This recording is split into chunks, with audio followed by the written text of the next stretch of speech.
नमस्ते मित्रांनो, मी सर्पमित्र राघवेंद्र चव्हाण. आज आपण शासकीय कॉलनी येथे रेस्क्यू करण्यासाठी आलो. सरांनी एक घरामध्ये साप निघाला बोललेत. बघा साप कोणता आहे.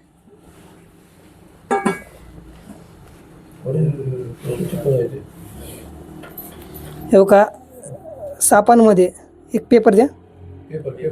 तुम्हाला ही शेपटीच्या बॅक साईडचा भाग बघा तुम्ही, केशरी दिसतो. ह्याला पोळा म्हणले जातं मित्रांनो. पोळा साप. ह्या सापाचं कसं माहिती आहे का मित्रांनो, आपल्या बॉडीची हीट पण ह्याला जमत नसते. त्यामुळं आपण पेपर मागवतो आहे इथं.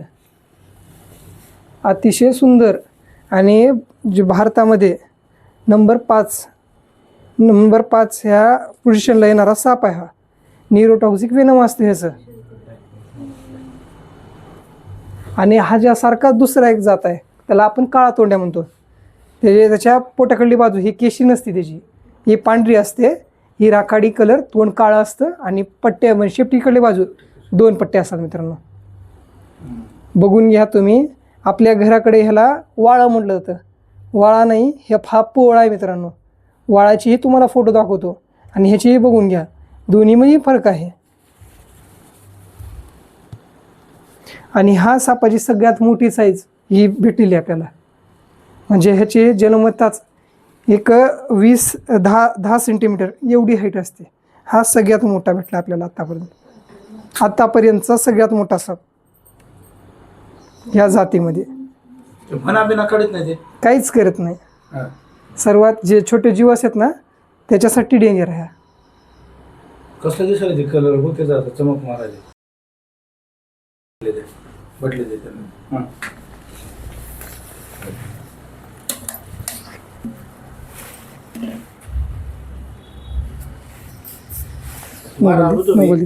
चुकून नाही. सापांमध्ये सगळ्यात विषारी आणि सगळ्यात छोटी साईज ह्या सापाची मित्रांनो. हे मुळात लोकांना 90% लोकांना माहितीच नाही की हा साप पण विषारी असतो. आपल्या इथं ह्याला वाळा समजलं जातं.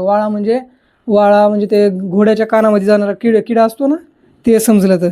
ते वेगळं आणि हे वेगळं. हे बघून घ्या तुम्ही. तर चला ह्याला इथून घेऊन जाऊया आणि नेचरमध्ये अशा ठिकाणी सोडूया जिथे हे जगेल.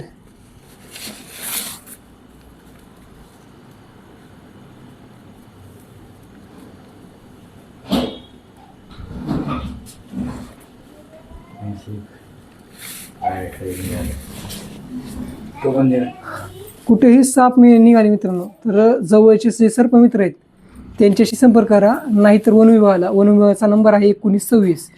भेटून नवीन ठिकाणी जिथे साप निघालाय.